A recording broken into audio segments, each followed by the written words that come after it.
vamos falar de Sócrates. Aí na sua apostila, capítulo 5, começa na página 176. Você vai perceber que nós vamos fazer uma mudança significativa nas nossas reflexões filosóficas. Porque nós estávamos falando até agora, um pouquinho antes, lá sobre os pré-socráticos.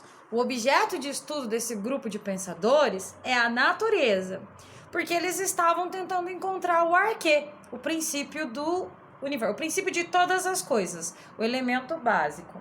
Mas aí nós vimos que com o surgimento da política, com o desenvolvimento das cidades e da política, o ser humano passa a refletir sobre a sua vida em sociedade e sobre as leis. E aí nós vimos que surgiram os sofistas, aqueles pensadores relativistas. Aí entra o Sócrates. Sócrates é um pensador que viveu em Atenas. Ele é filho de uma mulher chamada Fainarete. A mãe dele era parteira. Você vai ver no próximo vídeo que uma das etapas do método dele para encontrar a verdade é a maiêutica, é uma homenagem à mãe dele, porque a mãe dele dava à luz a corpos, a seres humanos, parir, né? Você sabe que é parir. E Sócrates dava à luz ao conhecimento que para ele vinha da alma humana. O pai dele era um homem muito simples, ele era uma pessoa simples de Atenas, mas Sócrates, você sabia que ele foi considerado o homem mais sábio de Atenas?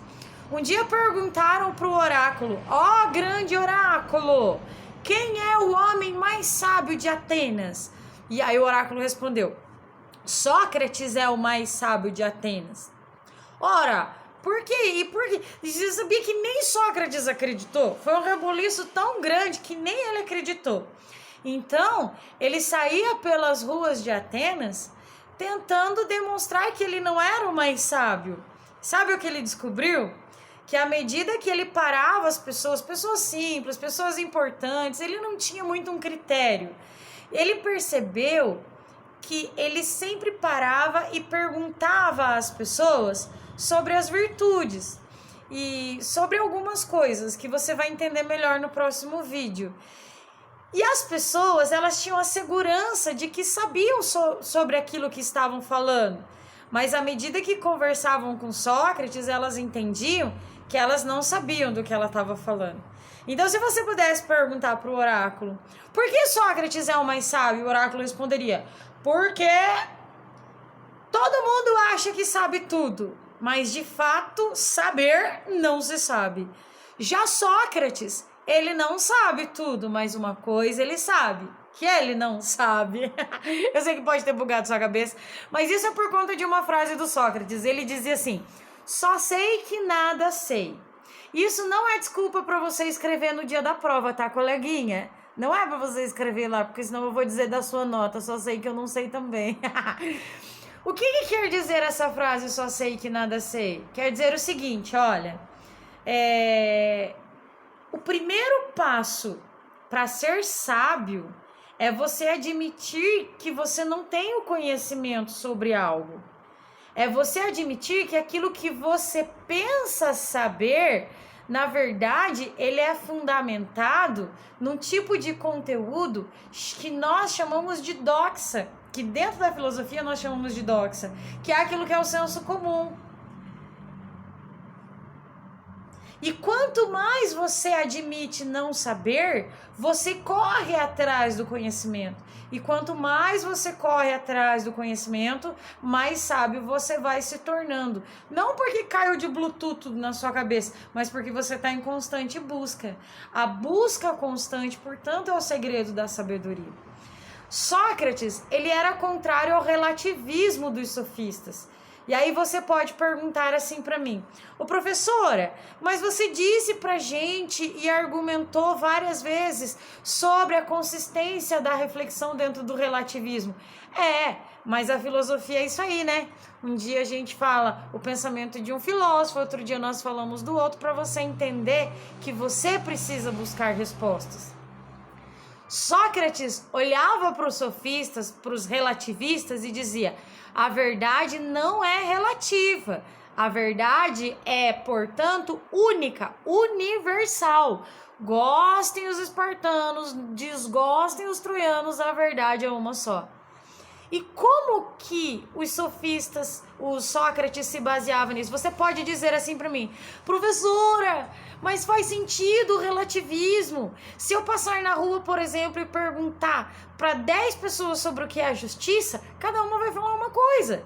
Se eu passar na rua e perguntar sobre política, sobre o amor, as pessoas vão dizer coisas diferentes, sabe por quê? Porque a verdade é relativa. Aí eu posso dizer para você, calma, caro aluno, escuta o que Sócrates tem para te dizer.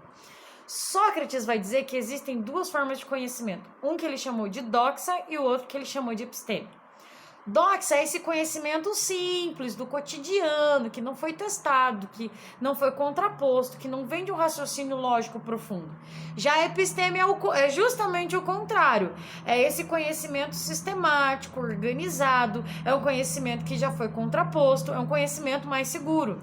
Sabe por que se nós pararmos 10 pessoas na rua e perguntarmos para elas sobre política, sobre justiça, cada uma vai dar uma definição diferente?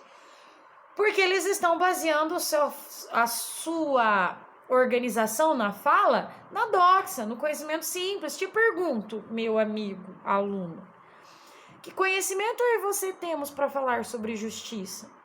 Acaso nós sabemos de toda a história da justiça ao longo das vivências humanas? Nós sabemos mesmo sobre política? Eu vou dizer para você, eu não sei. Eu não tenho um conhecimento tão seguro para falar sobre isso. Agora, aí vem o relativismo. Agora, será que se nós parássemos 10 juízes de direito e perguntássemos para eles o que é justiça, eles não iriam dar uma definição muito parecida? Veja bem, alguém que cursou direito esteve numa faculdade.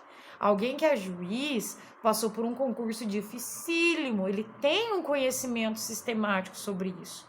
Se nós falarmos com um cientista político, será que se nós parássemos 50 cientistas políticos, eles não vão dar uma definição muito parecida sobre o que é a política?